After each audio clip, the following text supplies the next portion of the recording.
Hello to all our community members. Welcome to the Bajirao IS Academy. Today is 10th November and we are going to discuss the Daily Hindu newspaper analysis.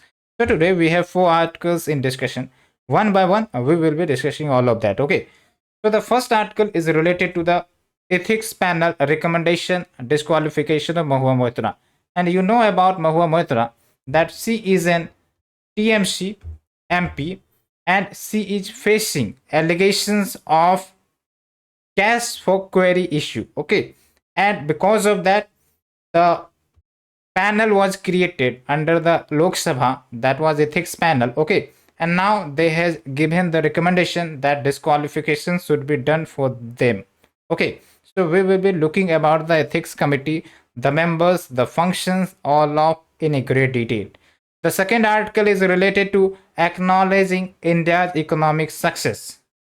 All the time we talk about our economy improvement, how we will improve our economy, what are the economy challenges. Okay, we all are discussing about it, but we do not talk about the success, about the achievements.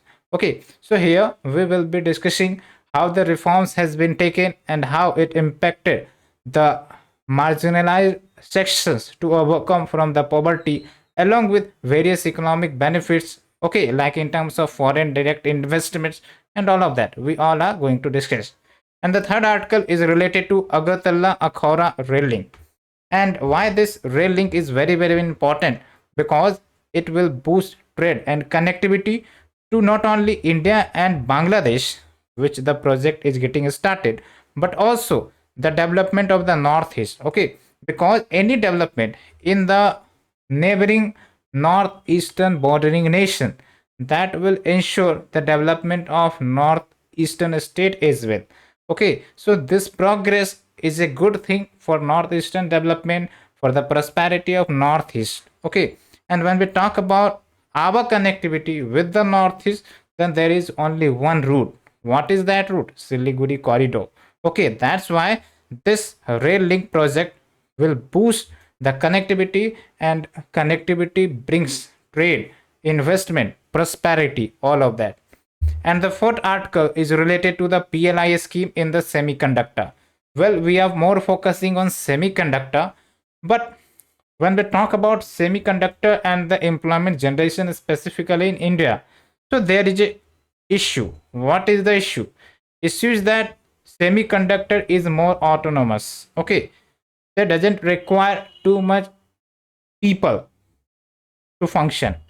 So that means we are more focusing on semiconductor, but it will not help to cater the unemployment challenge that is arising among our workforce. Okay, so what suggestions the article is providing, we all are going to discuss in a detailed way. Okay, so let's start with our discussion, and please, the discussion should be participatory. You should also give answers to the questions which we ask sometimes in the slide as well, because this will help you the recalling power. Okay, so let's start with the discussion. And the first article is related to the Lok Sabha ethics panel recommended disqualification of TMC MP MOHUA MOITRA. Okay, and this MP had an allegation of cash for query. Okay, and what was cash for query? You have to tell me in the comment section. Okay, and because of that, the matter went to the ethics panel of the Lok Sabha, and now the Lok Sabha ethics panel on November 2023, they recommended that this MP should be expelled, should be disqualified from the membership. Okay, and the report was adopted by 6-4 majority. That means 6 was in favor of disqualification. But you should know that the report which has been given by this ethics committee are recommendatory in nature, are advisory in nature.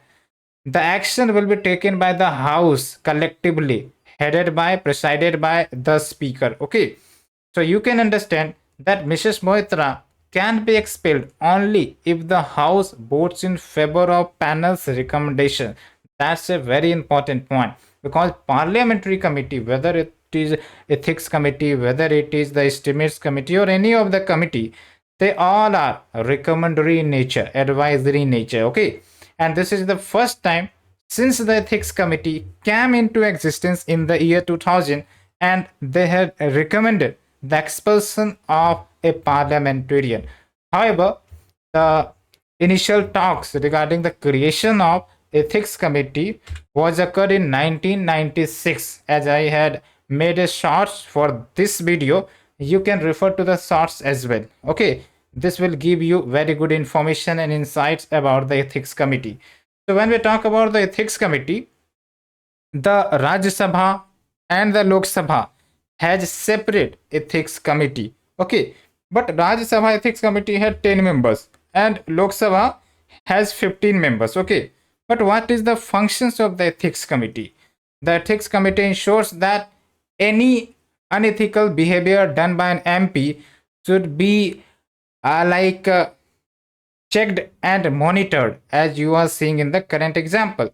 Along with, they also makes moral code of conduct, ethical code of conduct for the MPs. Okay, along with, they submit the report to the Speaker of the House, okay, to the presiding officer.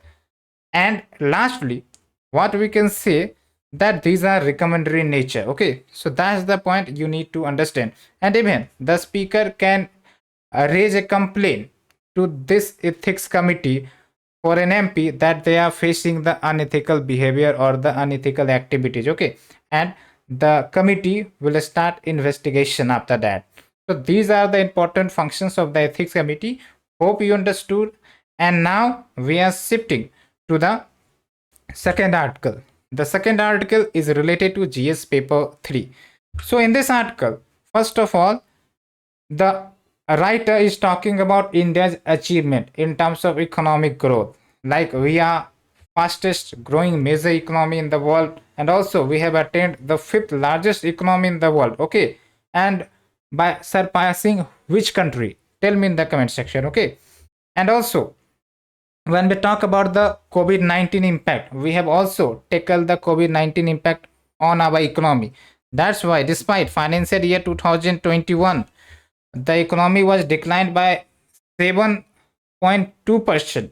But again, with series of reforms and actions, the economy got in the positive dimension. Like in the financial year 2023, our economy grew at 7.2%. Okay, that is very high as compared to various major economies of the world, whether it is China, whether it is USA. Okay, so that signifies India's rising potential in terms of economic growth, in terms of development. Okay, and why India is achieving such a remarkable success? There are numerous factors, like our strong domestic demand. You can understand that we have a population of about 140 crore people. Okay, and along with government reforms which has been taken earlier, before, and will be taken after as well. Along with, we are more focusing on investment in infrastructure, because infrastructure investment creates assets, and assets in the long term provides the mechanism, the pillars for the economic growth. Okay, if we are creating a road, if we are creating a rail link, that means these are assets, and that will boost the trade, that will boost the connectivity, that will boost the investment, and ultimately it will boost the revenue, taxation, and all of that. Okay, and along with, we are more focusing on the inclusive growth. Tell me in the comment section, what do you mean by inclusive growth? Growth and inclusive growth, there is a difference, and you need to tell me the difference. Okay, so that you should understand better. If you do not know, then please do search in the Google. Okay, and then answer, because this was one of the important question for the prelims as well in the previous year. You can also see that. Okay, and when we talk about the impact of COVID-19, it was like a devastation, not only for India but for various country. But India, like did wonders by mitigating the challenge associated with the COVID-19. Okay, and despite, in financial year 2021, we faced an economic contraction of 7.3%. That means our economy was sliding down to minus 7.3%. But despite all of that, we again rised. We again taken growth. Okay, and that's why you can see that in financial year 2022 the growth rate jumped to 8.9%, and in financial year 2023 it jumped at 7.2%. Okay, and along with what, the IMF projected India's economy to grow at 6.3% in the financial year 2024, despite the global economic scenario is not good. Okay, the various international organization, whether World Bank or the IMF, they are like suggesting weaker global demand. But despite that, India's growth trajectory is in the positive mode, is in the growth mode. That's the important point. Okay, and when we talk about what are the series of measures government took so that these type of issue which was prevailing in the economy should be taken care of, okay. So we have taken series of measures like calibrated liberalization. Here, the term liberalization, you have to understand, when we talk about liberalization, it means opening up the economy to the global world. Okay. So in liberalization, what we have did, we have enabled FDI in different sectors, and because of that, foreign investment from different country to India started coming in defense sector, in railways, and other sectors as well. Okay, that boosted the manufacturing, that boosted the services sector, and that boosted the employment, that boosted the demand, and ultimately resulted into the uh, good economic health. Okay, so this was the one case. Along with, we have brought Insolvency and Bankruptcy Code 2016 that helped in catering the NPA, non-performing assets. Now here you have to tell me about non-performing assets. What are these? Okay, and we have the Goods and Services Tax Reform. In which year GST was brought? Okay, tell me. And along with reduction in the corporate tax rate, so that company, by saving the money, can invest in different projects, in new projects in different country, and all of that, along with increased infrastructure spending. Okay, and when we talk about the inclusive growth, the government also focused on inclusive growth. What do you mean by inclusive growth?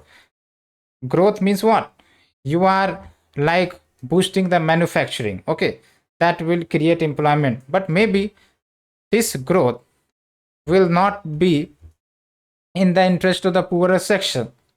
So, in terms of inclusive growth, what we do, we take care of the poorer section, vulnerable section, okay, and ensure that their growth should also be done, their development should also be done, okay, like creating employment for these people, creating a skill advancement for these people. So, these are very important thing under the inclusive growth, okay.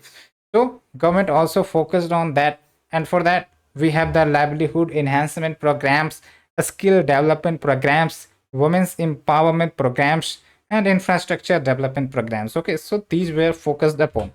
And when we talk about poverty elevation and rural welfare, so this is a very important data that in the multi-dimensional poverty index, a report by Niti Aayog estimated that 13.5 crore people, Indians, escaped from multidimensional poverty between the period of 2015-16 and 2019-21. So this is also a remarkable achievement, because 13.5 crore people, it is a huge number, and we are not talking that we have we have lifted them out from poverty, but we have lifted out from multi-dimensional poverty. So poverty has a different aspect. One is the simpler poverty in terms of income, but when we talk about multi-dimensional poverty, we take different dimensions as well. So that's an important thing. Okay, and along with the rural livelihood standards also increased, along with access to drinking water, Jal Jeevan Mission, healthcare like Ayushman Bharat Yojana, electricity. What is the name of the scheme where the electricity is provided in the subsidized rate? Tell me in the comment section. Okay, so that's the point.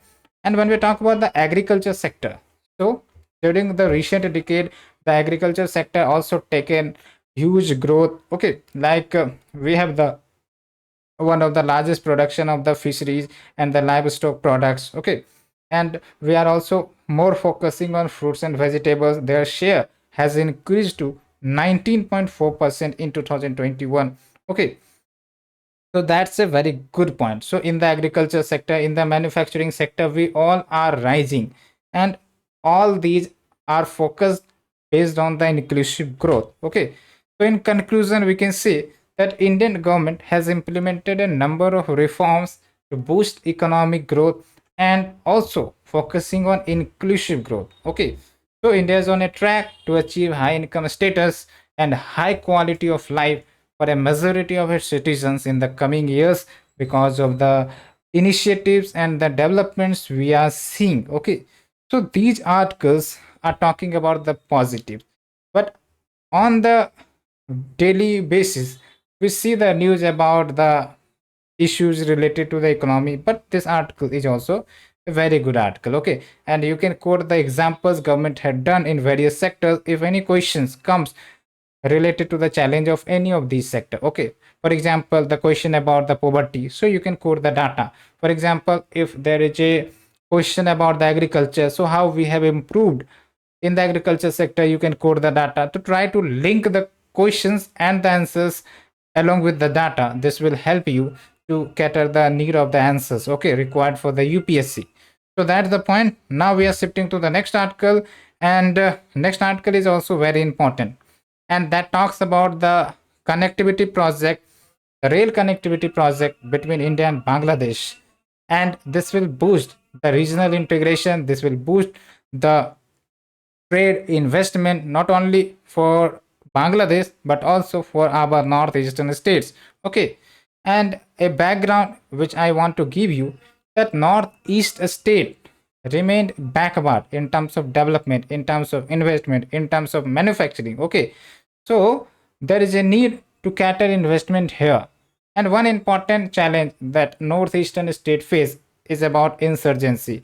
It is about ethnic issues that we are seeing in the Manipur as well. Okay, so to deal with that, there's a need to have a employment benefit to be shared between them, to be shared among them, and for that investment is required. Okay, so that is the one scenario. But here we will be focusing on this rail link project and how it will benefit. So let us look the context. November 1, Prime Minister Narendra Modi and his Bangladeshi counterpart Sheikh Hasina virtually inaugurated the rail link between Agartala and Akhora. Akhora is a location which is in Bangladesh, and Agartala, you know, the capital of Tripura, which is in Indian state. Okay, so what will it do? It will connect the northeast with Bangladesh. Okay, and the length of this rail link is about 12.24 kilometer.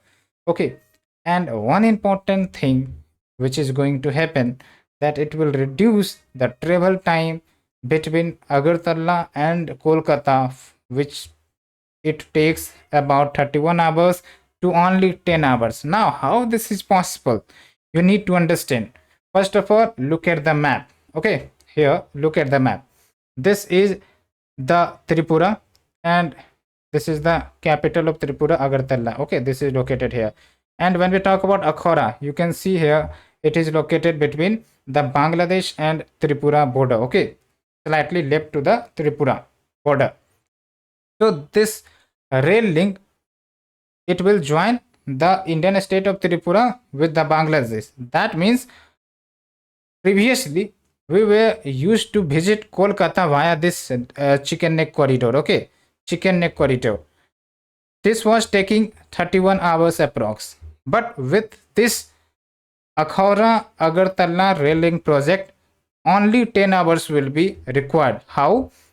It is because you can see here the connectivity project is located here. Okay, so from Kolkata, Bangladesh to Tripura, so this will be the route. Okay, and this route is already developed. Okay, that connects Kolkata and Bangladesh, but connecting the Akhora and Agartala will help in connecting Kolkata with the Tripura.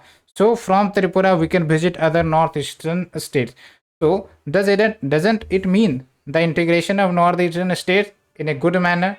Okay, doesn't it means the regional integration of the South Asia?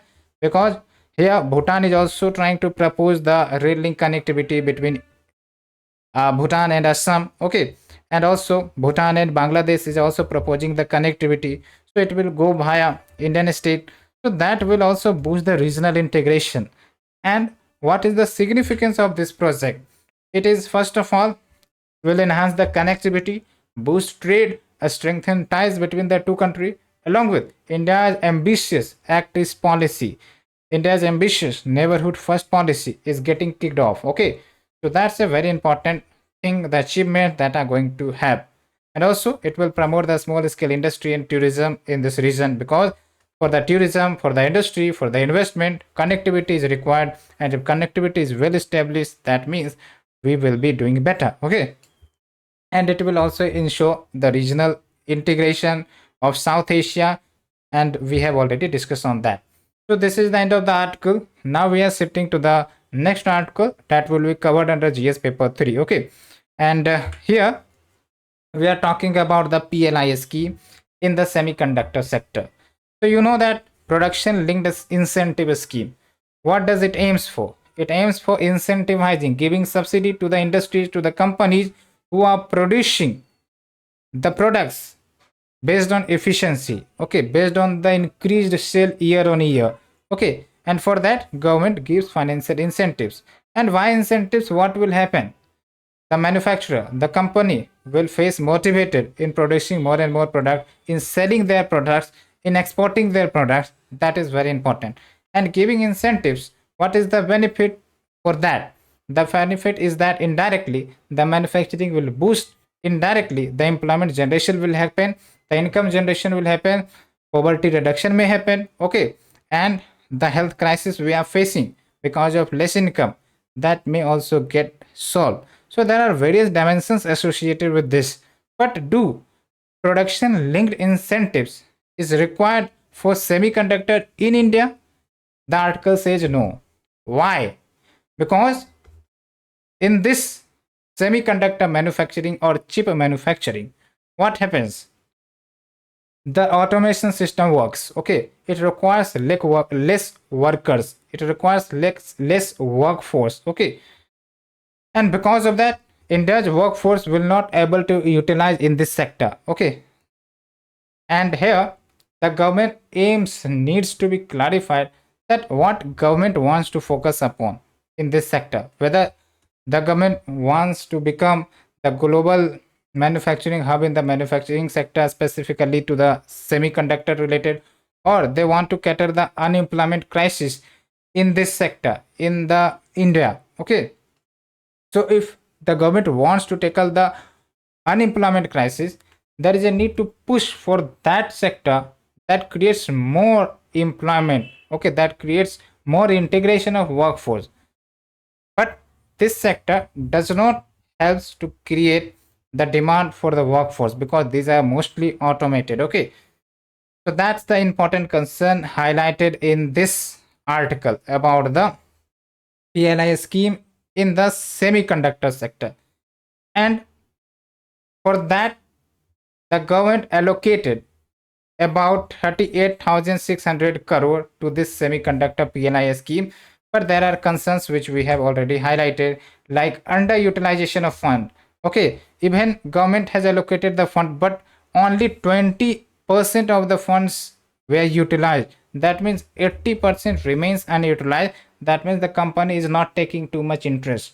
And first of all, you need to understand that there are not major semiconductor company in India.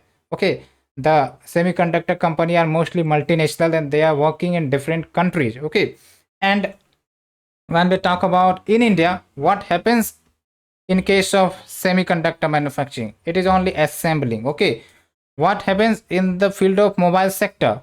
We do not manufacture. What we do, we try to bring the raw materials from different countries and try to assemble in India, and we write made in India. But that's not the manufacturing works. Manufacturing works when the raw material associated to the product is also manufactured in India, so that the feedback loop system works and more employment generation happens. Okay, so that's the challenge: underutilization of fund, limited employment potential, specifically to the semiconductor because of the automated system, along with we focus on the assembly and subsidization itself. This does not address the need to develop domestic semiconductor design capabilities. Okay, and along with the lack of commitment from multinational chip makers, the various top GN that makes the chip, they are not showing interest to this scheme. So that's why the scheme is getting lacked. Okay, relaxed. So that's the point. So what is the recommendation here? That government should have a clear understanding of the desired outcome of the PLI scheme so that they can identify the failures very early and they can correct the failures before massive spending has taken place. Okay, so these are the articles of discussion. Hope you understood. Hope you enjoyed this article. If you are liking our initiative, please do like, share, subscribe, and share to your friend circle. Thank you, friend. Thank you very much. We will meet again for the next discussion. Thank you.